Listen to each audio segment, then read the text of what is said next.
Viewers, आप सभी को नमस्कार। मैं हूं गीतांजलि शर्मा और मैं हूं टैरो का reader, astrologer, vastu consultant and spiritual healer. और आप सभी का बहुत बहुत स्वागत है आज के एपिसोड में। जी हाँ, आज के इस एपिसोड में हम आपसे बात करेंगे कि माँ लक्ष्मी के जो स्पेशल डेज आ रहे हैं, यानी कि दिवाली के जो दिन होते हैं, दिवाली के खास 5 दिन जो बहुत ही महत्वपूर्ण माने जाते हैं, जिसका इंतजार हम पूरे साल करते हैं, उनका क्या महत्व है और आप उनमें क्या क्या उपाय कर सकते हैं।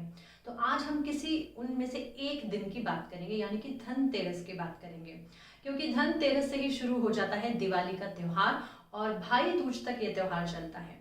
5 दिन के इस त्योहार में हम ढेरों उपाय ऐसे कर सकते हैं जिससे कि हम अपनी लाइफ की बहुत सारी प्रॉब्लम्स को दूर कर सकते हैं। धनतेरस की अगर बात करें तो धनतेरस इस साल मनाया जा रहा है 13 नवंबर को। धनतेरस के आज के दिन बहुत सारी ऐसी चीजें होती हैं, यानी कि बहुत सारी शॉपिंग की जाती है, बहुत सारे बर्तनों की खरीदारी की जाती है, जिससे हमें माँ लक्ष्मी को प्रसन्न करने का मौका मिलता है। जी हाँ, दिवाली का त्योहार हम जानते ही हैं कि दिवाली का त्योहार जब आने लग जाता है तो हर इंसान बहुत खुश हो जाता है। हर इंसान को दिवाली के त्योहार का इंतजार होता है, क्योंकि इस दिन या इस समय, दिवाली के समय, हम बहुत सारी शॉपिंग्स करते हैं, अपने रिलेटिव्स को हम लोग गिफ्ट्स देते हैं, फ्रेंड्स को गिफ्ट्स देते हैं, घर को साफ सुथरा करते हैं, घर की सारी नेगेटिव ऊर्जा को हम लोग बाहर निकालते हैं और नई नई चीजें खरीदते हैं। लेकिन क्या आप जानते हैं कि इसके अलावा, यानी कि सिर्फ पटाखे चलाना और सिर्फ गिफ्ट्स का आदान प्रदान करना, घर को साफ रखना, इसके अलावा दिवाली का और भी महत्व है। ये जो कुछ खास दिन होते हैं दिवाली के, इनका महत्व यह भी है कि इस टाइम पर हम बहुत सारे ऐसे उपाय करते हैं, बहुत सारी ऐसी रेमेडीज करते हैं, जिन्हें करने से हम पूरा साल उनका लाभ उठाते हैं। कहा जाता है कि इस समय पर अगर उपाय किए जाए, यानी कि माँ लक्ष्मी को प्रसन्न करने के लिए अगर उपाय किए जाए तो उनका फायदा हमें 13 गुना ज्यादा मिलता है। तो बात करते हैं सबसे पहले धनतेरस की। जैसे कि धनतेरस से ही दिवाली का त्योहार शुरू हो जाता है, तो धनतेरस यानी कि धन का त्योहार। और धनतेरस का नाम धनतेरस क्यों पड़ा, मैं आपको ये भी बताऊंगी। धनतेरस पर भगवान धन्वंतरी की पूजा का भी विधान माना जाता है। भगवान धन्वंतरी जो कि आयुर्वेद के देवता माने जाते हैं।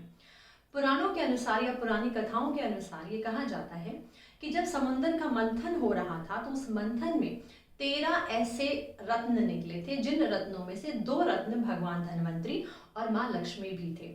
जब भगवान धन्वंतरी समुद्र से निकले तो उनके हाथों में एक पीतल का कलश भी था। पीतल का कलश यानी कि पीतल का बर्तन। इसीलिए धनतेरस पर बर्तनों की खास खरीदारी की जाती है। लेकिन क्या आप जानते हैं कि जो खरीदारी हो वो चांदी या पीतल के बर्तनों की ही होनी चाहिए। जैसे कि मैंने आपको अभी बताया कि भगवान धन्वंतरी पीतल का कलश लेकर निकले, तो यानी कि हमें पीतल तो जरूर खरीदना चाहिए, जिससे हमारे घर में खुशहाली आती है। और भगवान धन्वंतरी आयुर्वेद के देवता भी माने जाते हैं, इसीलिए हमारे शरीर को आरोग्य करते हैं। और माँ लक्ष्मी की अगर बात करें तो माँ लक्ष्मी को प्रसन्न करने के लिए हम सभी जानते हैं कि अगर माँ लक्ष्मी प्रसन्न हो जाती है तो हम पर धन की वर्षा होती है। हमारी जिंदगी से जो फाइनेंशियल प्रॉब्लम्स हैं, धन संबंधित जो भी प्रॉब्लम्स हैं, वो भी दूर हो जाती हैं। तो आज के दिन हम लोग भगवान धन्वंतरी और माँ लक्ष्मी की पूजा करते हैं। तो सबसे पहले आपको क्या करना है कि आपको जब शॉपिंग करनी है तो उसमें माँ लक्ष्मी की आप जो चित्र लेते हैं, ध्यान रखिएगा उसमें गणेश जी जरूर हों, क्योंकि गणेश जी के बिना कोई भी पूजा जो है वो अधूरी ही रहती है। इसलिए जब आप चित्र लेकर आए तो ये ध्यान रखें कि उसमें माँ लक्ष्मी और गणेश दोनों के चित्र होने चाहिए। और आप एक चित्र खरीदेंगे भगवान कुबेर का भी, क्योंकि कुबेर जो है वो हमारे धन के देवता माने जाते हैं। तो इसलिए आप इन दोनों तस्वीरों को लेकर आए और घर में उनकी पूजा करें। अब आपको उपाय क्या करना है, तो सबसे पहले बात करते हैं हमारे आज के पहले उपाय की। पहले उपाय में आपको क्या करना है कि जैसे मैंने अभी आपसे बात करी कि दिवाली के दिनों में जो उपाय किए जाते हैं उनका फल हमें 13 गुना ज्यादा मिलता है। तो हम क्या करें कि 13 दिए जलाएं। यस, कि हमें क्या करना है इस दिन, जब ये समय आता है पूजा का, जैसे मैंने आपको बताया 5:15 से लेकर 7 बजे तक का, इस समय आप क्या कर सकते हैं कि आप 13 दिए जलाएं। और वो 13 दिए आप घर के बाहर जाकर अपने घर के तुलसी के पेड़ पर, अपने घर के एंट्रेंस पर, और एक दिया दक्षिण दिशा की तरफ जरूर जलाएं। ऐसा करने से माँ लक्ष्मी आप पर बिल्कुल प्रसन्न होगी। और यम का दिया जो आपने दक्षिण दिशा की तरफ जलाया है, उसको जलाने से भी आपके घर में जो अचानक प्रॉब्लम्स आती हैं, जो हेल्थ प्रॉब्लम्स आती हैं, उससे भी आपको निवारण मिलता है। तो ये तो था पहला उपाय। दूसरे उपाय की अगर बात करें, आपको क्या करना है कि जैसे ही धनतेरस का समय शुरू होता है, यानी कि धनतेरस का दिन जब आता है, तो आपको अपने घर की दहलीज पर, यानी कि बाहर की जो आउटर आपका जो डोर है, उसके दहलीज पर आपको क्या करना है कि चावल की एक ढेरी बनानी है। उस चावल की ढेरी के ऊपर आप चौमुखी दिया जलाएं। वो दिया तेल का जलाएं। और वो चौमुखी दिया आपको ये कोशिश करनी है कि हर शाम को, यानी कि ये जो 5 दिन है, इस पर आपको मैं एक और चीज बता दूं कि आज की जो दिवाली की जो समय है, ये 5 दिन के त्योहार नहीं है, ये 4 दिन के त्योहार ही रह गए हैं, क्योंकि शुरू में एक तिथि का अक्षय हो गया था। इसलिए हम लोग अब 4 दिन के उपाय करेंगे, यानी कि 13 से लेकर भाई दूज तक। अब आपको क्या करना है, आपको 13 जो नवंबर को जो हम धनतेरस की जो हम बात कर रहे हैं, उसमें उपाय में सेकंड उपाय में आपको क्या करना है, आपको अपने घर की दहलीज पर बाहर, जो मैंने आपको एक चावलों की ढेरी रखने के लिए बोला, उसके ऊपर आप चौमुखा दिया जलाएं। ये आपको कोशिश करनी है कि जितने दिन तक त्योहार चलते हैं, यानी कि भाई दूज तक, आपको रोज शाम को इस चौमुखी दिए को जलाना है। तो जितना ये ज्यादा जलेगा, आपके घर की जितनी भी नेगेटिव ऊर्जा है वो सारी आपकी दहलीज से बाहर चली जाएंगी। और ये बहुत ही अच्छा और सिद्ध उपाय है, इसे आप जरूर करिएगा। अब जानते हैं हमारा आज का तीसरा उपाय। तीसरे उपाय में आपको क्या करना है कि आपको 13 कौड़ियां लेकर आनी है। आप उन कौड़ियों को पीले रंग से रंग दें, यानी कि आप हल्दी के पानी में उन्हें डालेंगे तो वो पीली हो जाती हैं। उसके बाद आप उन्हें ड्राई करें, उन्हें सुखाएं और उन्हें पीले कपड़े के ऊपर रखें और अपने मंदिर में लगाएं। जब जैसे ही आप इसे अपने मंदिर में रखेंगे, उसके बाद आपको माँ लक्ष्मी को प्रसन्न करने के लिए एक बहुत ही सुंदर सा आपको मंत्र दूंगी।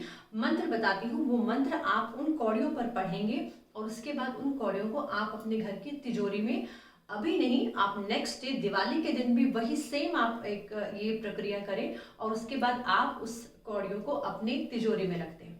मंत्र इस तरह से है, ओम श्रीम महालक्ष्मी नमः। ओम श्रीम महालक्ष्मी नमः।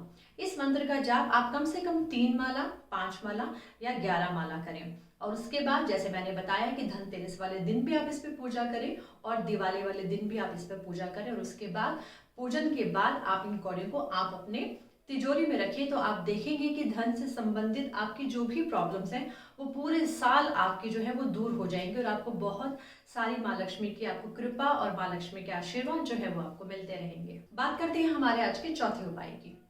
अगर आपको लगता है कि आपका बहुत सा कोई ऐसा कार्य है, बहुत सारे ऐसे कार्य जो पूरे नहीं होते हैं, या अगर हम एक कार्य की बात करें और आपको लगता है कि आपको उस कार्य में सफलता जरूर चाहिए, तो कोई भी एक मनोकामना अपने मन में रखिएगा और वो मनोकामना लेकर आपको क्या करना है कि ऐसे पेड़ पर जाना है जिस पेड़ पर चमगादड़ रहते हैं, यानी कि बैट।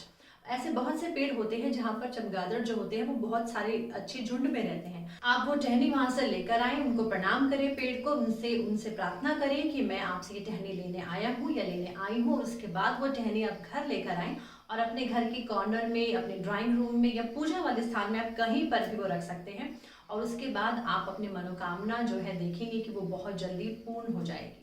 चलिए बात करते हैं हमारे अगले उपाय पर। अगले उपाय में आपको क्या करना है कि अगर आप किसी किन्नर को जानते हैं या आपको लगता है कि उस दिन स्पेशली कोई किन्नर आपको दिखाई दिया, तो आप ये उपाय जरूर करें। अगर आपको लगता है कि आपके घर में अचानक प्रॉब्लम्स आती हैं, अचानक आपके घर में विघ्न बाधाएं आ जाती हैं, तो ये उपाय आपके लिए बहुत अच्छा है। आपको क्या करना है कि आपको किन्नर को कुछ डोनेट करना है। उस डोनेशन के बाद आप उसमें से कुछ सिक्का या कोई भी पैसा आप उनको प्रार्थना करें कि वो आपको वापस दे दें। श्रद्धानुसार आपको जो भी देंगे वो आपको अपने पास रखना है और आपको घर वापस आ जाना है। और वो सिक्का आप अपनी या तो तिजोरी में रख सकते हैं या अपने पूजा वाले स्थान में भी रख सकते हैं। इससे भी आप देखेंगे कि माँ लक्ष्मी की एक अपार कृपा जो है वो आप पर जरूर बनेगी। अब जानते हैं हमारा आज का आखिरी उपाय। इस उपाय में आपको क्या करना है कि आपको किसी भी मंदिर में जाना है और उस मंदिर में आप एक केले का पेड़ जो है वो लगाएं। एक केले का पौधा लगाएं, तो धीरे धीरे जब वो पेड़ बनेगा, यानी कि जब आप उसको नरिश करेंगे, आप उसको पानी देंगे, तो वो जब पेड़ बड़ा होगा तो उसके साथ साथ आप देखेंगे कि आपकी जिंदगी में भी आप तरक्की करते हुए जा रहे हैं। तो आप तरक्की करने के लिए, अगर आप लाइफ में सक्सेसफुल होना चाहते हैं, तो ये उपाय जरूर करें। आप जैसे मैंने बताया कि केले का पेड़ लगाएं, उस केले के पेड़ को आप सेवा करें, तो आप देखेंगे कि इससे भी आपकी लाइफ में जो भी प्रॉब्लम्स है, जो भी विघ्न है, वो दूर हो जाते हैं। और माँ लक्ष्मी की कृपा, जैसे कहते हैं कि केले के पेड़ भगवान विष्णु का रूप माना जाता है, तो भगवान विष्णु और माँ लक्ष्मी एक ही स्वरूप के हैं, तब भी आपके घर में माँ लक्ष्मी की एक अपार कृपा और उनकी ब्लेसिंग्स देखी जा सकती हैं। तो आप ये वाला उपाय भी जरूर करिएगा। सो व्यूअर्स, ये तो थे हमारे आज के धन संबंधित उपाय, और अगले वीडियोस में मैं आपको सेहत के लिए उपाय बताऊंगी, क्योंकि इन्हीं दिनों में हम लोग सेहत के भी कुछ ऐसे उपाय करते हैं जिससे हमारा जो परिवार है वो निरोग होता है। तो आज के लिए मुझे दीजिए इजाज़त, और मेरे लाइव पंजाबी के सभी व्यूअर्स को मेरा थैंक यू, और आज का इस वीडियो देखने के लिए आप सभी का धन्यवाद। और कीप वॉचिंग दिस वीडियोस, क्योंकि आने वाले वीडियोस में मैं आपको और भी ढेरों उपाय बताऊंगी। दिवाली पे आप और कौन कौन से उपाय कर सकते हैं जिससे आप अपनी लाइफ की बहुत सारी प्रॉब्लम्स को दूर कर सकते हैं। तो अगर अभी तक भी आपने मेरे चैनल को सब्सक्राइब नहीं किया तो प्लीज़ इसे सब्सक्राइब जरूर कीजिएगा, क्योंकि मैं जो भी वीडियोस बनाऊंगी वो आप तक विदाउट एनी डिले पहुंच जाएंगी, और आप उन वीडियो से बहुत सारे मैसेजेस उन वीडियोस का फ़ायदा उठा सकते हैं। तो चलिए, मुझे दीजिए इजाज़त। Till then, take a goodbye, have a nice day.